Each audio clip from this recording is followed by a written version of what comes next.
Hello मेरे दोस्तों, कैसे हो आप? सभी को नमस्कार, सभी को प्रणाम। और मुझे आई होप आप सब खुश हैं। नहीं भी हैं तो खुश होने की कोशिश कीजिए। दुनिया इतनी आसान नहीं है, जीना इतना आसान नहीं है, आसान बनाना पड़ता है। So welcome to my channel. मेरे चैनल में आपका बहुत बहुत स्वागत है। चैनल का नाम जैसा कि एस्ट्रोलॉजी बाय वत्सायन है। यहाँ पे आपको एस्ट्रोलॉजी का हम ज्ञान आपसे हम शेयर करते हैं। तो शुरू करते हैं। आज का हमारा टॉपिक है रिलेशनशिप विद इन लॉज। कोई भी sister in law, brother in law, father in law, कोई भी मदर इन लॉ, ठीक है, इन लॉज, आपके ससुराल का पक्ष कैसा होगा, ठीक है। तो आप एक सेकेंड चलिए दिखाते हैं। तो आप सबको पता है, जैसे ऐसी कुंडली होगी आपको, ठीक है, ऐसा बॉक्स दिखेगा, ठीक है। तो हमेशा की तरह शुरू करते हैं। ये होता है फर्स्ट हाउस, हम सबको पता है, ठीक है। और ये होता है सेकंड, ये थर्ड, ये फोर्थ, ये फिफ्थ, ये six, seventh, eighth, ninth, tenth, 11th, 12th, ठीक है, ठीक है। तो देखो क्या होता है ना कि आज का तो मैं आपको पहले टॉपिक लिख देता हूँ। जैसे कुछ लोगों को अगर पता नहीं चलता है, हिंदी समझ में नहीं आती है, ठीक है, तो बता देता हूँ मैं कि आज का हमारा टॉपिक है रिलेशनशिप विद इन लॉज, ठीक है। It doesn't matter you are girl और boy, it will be same for everyone. ये कुछ मैटर नहीं करता, आप एक लड़की हो लड़का हो, सबके लिए सेम रहेगा, ठीक है। तो देखो, हमें सबको पता है कितना बड़ा चैलेंज है। सबकी इच्छा होती है कि कैसे उनके सास ससुर, उनकी ननद, उनके देवर, ससुराल गेंदा फूल कैसा होगा, ठीक है। तो इस वीडियो से आप अपनी कुंडली देख के पता लगा सकते हो। जिनके पास कुंडली, वो अपनी कुंडली खोल ले, इस तरह से कुंडली दिखेगी, ठीक है। जिनके पास कुंडली नहीं है, वो एक काम करे, कोई बस ऑनलाइन जाके सर्च करे, ऑनलाइन कुंडली मेकर या ऑनलाइन कुंडली चार्ट। तो ऐसा कुछ करोगे तो आ जाएगा, उसमें अपना बर्थ डिटेल्स डालोगे, कुंडली बन के आ जाएगी। उसको लग्न चार्ट, उसको D1 चार्ट कहते हैं, ठीक है। इसको बर्थ चार्ट भी कहते हैं, ठीक है। तो अब जैसे क्या होता है ना कि प्लैनेट्स और हाउस, तो देखो क्या होता है, एक मैं आपको एग्जांपल बताता हूँ। जैसे कि एक सेकंड, हाँ, जैसे कि क्या होता है, जैसे कि कोई भी प्लेनेट है, तो प्लेनेट का नाम हो सकता है जुपिटर, वीनस, मरकरी, ठीक है, मार्स। ये आपके प्लैनेट्स होते हैं, ठीक है। तो ये प्लैनेट्स हैं। मैं बहुत बेसिक से बताता हूँ, जिनको नहीं आती वो भी सीख लेंगे। और हाउस क्या होते हैं, जिसमें जो जो नंबर दे रखे हैं ना, 1 2 3 4, ये आपके हाउस होते हैं, ठीक है। तो हम क्या करते हैं, जो प्लैनेट्स जहाँ बैठे होंगे, हम उससे पता लगा सकते हैं कि आपका जो इन लॉज है वो कैसा होगा, ठीक है। आपका ससुराल के पक्ष के लोग कैसे होंगे, ठीक है। तो आइए चलिए पता लगाते हैं। तो क्या होता है कि वैसे तो 3 प्लैनेट, जैसे ऐसा कहा जाता है कि 3 प्लैनेट्स मोस्ट इम्पॉर्टेंट है, जो कि इन लॉज के बारे में बताते हैं। उस एक का नाम है मून, एक का नाम है सन, एक का नाम है जुपिटर, ठीक है। ये 3 प्लैनेट्स बताते हैं, ये अफेक्ट करते हैं कि आपको रिच स्पाउस मिलेगा या वो गरीब ठन ठन गोपाल, ठीक है, या नॉर्मल कैसा भी, मतलब एक तरह से ये फैक्टर है, समझ सकते हो, ठीक है। अब है कि जैसे कि एक आपको एग्जांपल देता हूँ, ठीक है। ऐसा कहा जाता है, नंबर 1, इसको ऐसा कहा जाता है कि अगर, ठीक है, वीनस जो कि लव के लिए, रिलेशनशिप के लिए, हार्मनी के लिए जाना जाता है, अगर वीनस सही से अच्छे से बैठा हो, वीनस अगर सही से बैठा हो चार्ट में, जैसे 2 7 10 इन सब में बैठा हो, तो आप कह सकते हो कि जो आपका इंटरेक्शन होगा इन लॉज से वो सही रहेगा, ठीक है। और ये अगर मून भी अगर सही से बैठा हो, किसी अच्छे घर में से 10th में बैठा हो, ठीक है, 4th में बैठा हो, ठीक है, 7th में बैठा हो, तो भी ये इम्पेक्ट कर सकता है, लेकिन फिर भी अच्छा रहेगा, ठीक है। अब एक आते हैं, ठीक है, ये सेकंड सैटर्न, ठीक है, जिसको शनि कहते हैं। तो सैटर्न क्या करता है ना कि ये चार्ट में कुछ गड़बड़ नहीं करता है, लेकिन ये क्या करता है, ये डिसिप्लिन लेके आता है। लेकिन आजकल के जैसे बहू और सास सबको डिसिप्लिन पसंद नहीं है ना। सब कोई चाहता नहीं है कि आर्मी की तरह, हिटलर की तरह उनके ऊपर हो, तो वो गलत होता है। लेकिन क्या हिटलर आर्मी का काम सही से हो जाता है, लेकिन लोगों को अपना फ्रीडम पसंद है, ठीक है। तो जो सैटर्न है वो क्या करता है, वो रिस्पॉन्सिबिलिटी लेके आता है, ठीक है। मतलब पूरा घर का आपको संभालने दे दिया जाए, ठीक है, ऐसा हो सकता है, ठीक है। और ट्रेडिशंस होते हैं, ठीक है, कंजर्वेटिव हो सकते हैं, ठीक है, या डिसिप्लिन वाले होते हैं, जैसा मैंने आपको बताया, ठीक है। तो ये थोड़े से, ये आज के समय में, आज के जनरेशन में थोड़े से ऑब्स्टेकल्स कहला जाते हैं। पहले का तो नहीं पता मेरे को, लेकिन आज के समय में ऑब्स्टेकल कहलाते हैं, ठीक है। अब है जैसे कि ऐसा कहा गया है, एक बहुत बड़ा एग्जांपल दिया गया है कि जैसे मून, ठीक है, और प्लस राहु, मून और राहु, ठीक है, अगर इनका कंजक्शन हो जाए 10th हाउस में, ठीक है, तो क्या होगा कि जो नेटिव जिसकी कुंडली होगी, जो इंसान होगा, ठीक है, वो उसका प्रॉब्लम होगा, problem with mother in law, आपकी सासू माँ से प्रॉब्लम होगा, ठीक है। और अगर ऐसा कहा जाता है, ठीक है, ये तो नंबर 1।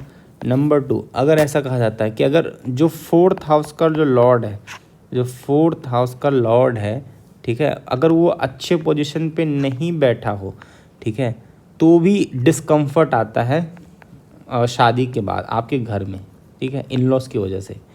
अब आता है कि अब जैसे ये है राहु, राहु आपका इन लॉज है, ठीक है, मतलब इसमें सब है, इसके आपके सास ससुर सब राहु में सब आ जाते हैं, ठीक है, राहु में सब आ जाते हैं। एक और मैं ऐड कर देता हूँ इसके अंदर, ठीक है, ये रुक जाओ, इसको बड़ा वाला लेते हैं, ठीक है, इसमें हाँ, राहु, राहु भी एक इन लॉज है, ये ऑल द इन लॉज को कह सकते हो, ठीक है। अब वापस आ जाते हैं छोटे वाले पे। तो हम कहाँ पे थे, राहु इन लॉ है।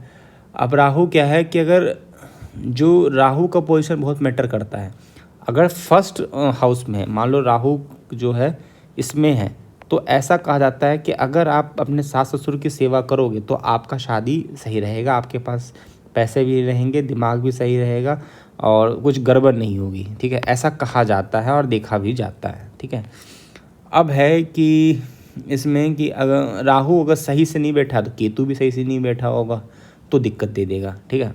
अब आते हैं मोस्ट इम्पॉर्टेंट, जो कि हमारा है 10th हाउस, बता देता हूँ आप सबको। अरे हाँ, 10th हाउस, ठीक है, 10th हाउस होता है आपके मदर इन लॉ का, ठीक है।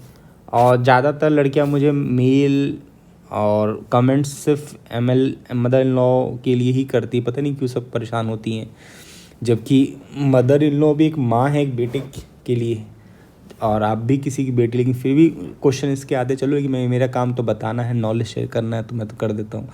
तो 10th हाउस है मदर इन लॉ के लिए, ठीक है। तो ऐसा कहा जाता है कि अगर 10th हाउस के जो लॉर्ड है अगर वो सही हाउस में है, सही ज़ोडिएक में है, ठीक है, तो कोई दिक्कत नहीं होगी। नंबर 1 तो ये, ठीक है, मतलब अपना अपना काम चलो।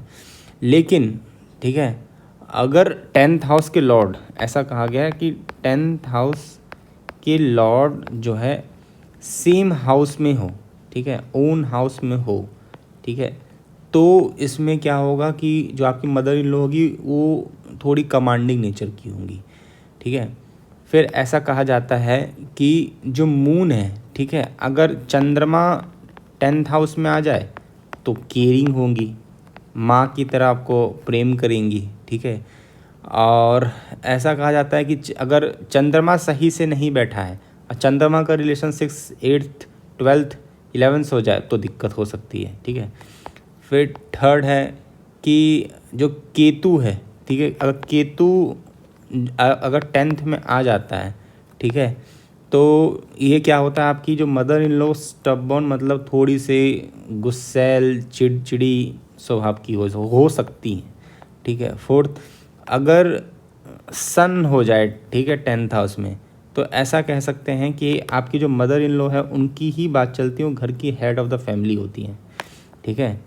तो अगर ऐसा कहा जाता है कि अगर मरकरी हो जाए 10th में, ठीक है, तो जो मदर इन लॉ होती हैं वो टॉकेटिव होती हैं, ठीक है।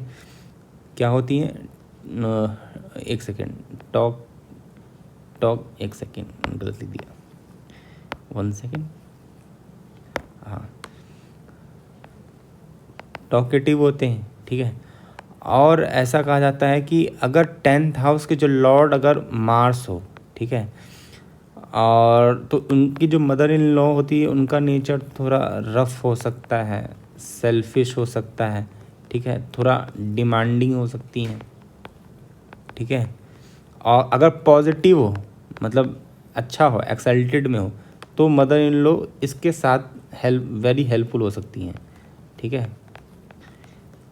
और ऐसा बोला जाता है कि 7th अगर 10th हाउस के जो लॉर्ड हैं, ठीक है, अगर वो जुपिटर हो जाए, ठीक है, 10th हाउस के जो लॉर्ड हैं वो जुपिटर हो जाए, तो थोड़ी सी उनका जो नेचर होगा ना, मतलब पुराने ज़माने का, थोड़ा सा रोक टोक करने वाली, लेकिन हाँ केयरिंग होंगी ही होंगी, आपको गाइड करने वाली होंगी, ठीक है।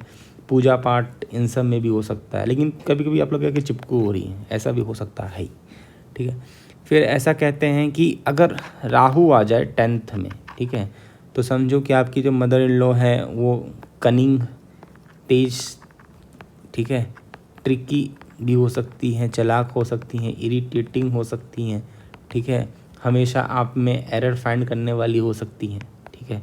अब 9th ये कह सकते हैं अगर केतु आ जाए, तो केतु तो जो मदर इन लॉ होंगी वो कुछ ज़्यादा ही आप में इंटरेस्टेड होंगी, ठीक है, या उनका कुछ ज़्यादा ही आपके घर परिवार में हस्तक्षेप हो, मतलब ज़्यादा वो उनको लगेगा कि मैं पूछूं क्या कर रहे हो, ऐसा रहता है, ठीक है।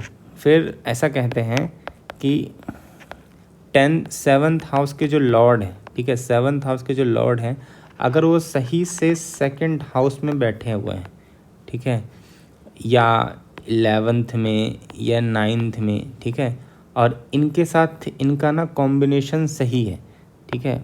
क्या?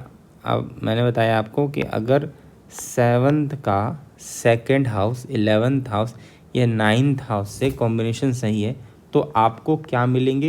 रिच या अपर मिडिल क्लास फैमिली में आपकी शादी हो सकती है, ठीक है। अब है 11th, अगर 2nd 5th बता देता हूँ कि 2nd या 5th हाउस, 9th हाउस और 11th हाउस का, ठीक है, ये 11th हाउस का अगर ये 7 से सही प्लेस्ड है, ठीक है, अगर 7 से सही प्लेस्ड है तो भी आपको मतलब रिच स्पाउस और इन-लॉज मिल सकते हैं, सेम दोनों में, ठीक है। और ये कहा जाता है कि हाँ, अब बताता हूँ कि कौन कौन से डिफरेंट हाउसेस होते हैं, डिफरेंट आपके इन लॉज के, ठीक है। तो चलिए शुरू करते हैं। ऐसा कहा जाता है कि जो 10th हाउस होता है, ठीक है, जो 7th आपके स्पाउस का है, ठीक है, 7th से जब 4th जाते हैं जो कि आपका 10th हाउस है वो आपका मदर इन लॉ है, ठीक है। 2nd जब ये 3rd हाउस जाते हैं, ठीक है, तो 3rd हाउस जाते हैं तो ये 9th हाउस से 7th है, 9th हाउस, हाँ 7th हाउस से 9th हाउस है, मतलब 7, 8, 9, 10 ऐसे करते जाओगे तो आपको 3rd मिलेंगे, ठीक है। जैसे मैं आपको दिखाता हूँ कैसे पढ़ते हैं इसको। जैसे 7 से 4 तो 1, 2, 3, 4 ये आपके मदर इन लॉ के हो गए, ठीक है। फिर 7 से 9 चले गए, 1, 2, 3, 4, 5, 6, 7, 8, 9, तो ये जो है ये आपके रूल करेंगे फादर इन लॉ के, ठीक है। अब ऐसा कहते हैं कि 9th हाउस है, ठीक है, जैसे जो 9th हाउस है, जो 7 से 3rd 1, 2, 3 ये आपके ब्रदर इन लॉ और आपके सिस्टर इन लॉ डिपेंड करता है, ठीक है। और हाँ, अगर 7 से 11 चले जाए, 1 2 3 4 5 6 7 8 9 10, ठीक है, 11, ठीक है, 1 2 3 1 2 3 4 5 6 7 8 9 10 11, हाँ 10 11। तो यहाँ पर क्या होगा, ये वाला भी आपके एल्डर ब्रदर, एल्डर मतलब आपसे बड़े ब्रदर इन लॉ और आपसे बड़े सिस्टर इन लॉ, मतलब 5th हाउस आपके एल्डर वाले होंगे और 9th हाउस आपके यंगर वाले होंगे, ठीक है। अब आते हैं कि 8th हाउस आपके स्पाउस का वेल्थ बताता है, ठीक है। मैं ऐसे लिख देता हूँ, 3rd हाउस आपके फादर इन लॉ का हो गया, ठीक है। फिर 9th हाउस आपके यंगर ब्रदर इन लॉ और सिस्टर इन लॉ, ठीक है। 5th हाउस है जो आपका, उसमें आप बता सकते हो कि एल्डर, BIL मतलब ब्रदर इन लॉ, SIL मतलब सिस्टर इन लॉ, ठीक है। जिनको नहीं समझ में आता वो कमेंट करो या मेल करो, सिंपल एज डैट, ठीक है। और फिर है उसके बाद कि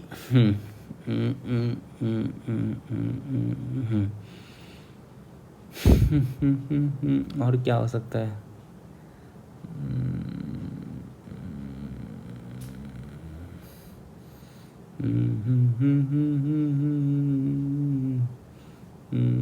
most of the point cover कर लिया है, कुछ और याद कर रहा हूँ और क्या हो सकता है।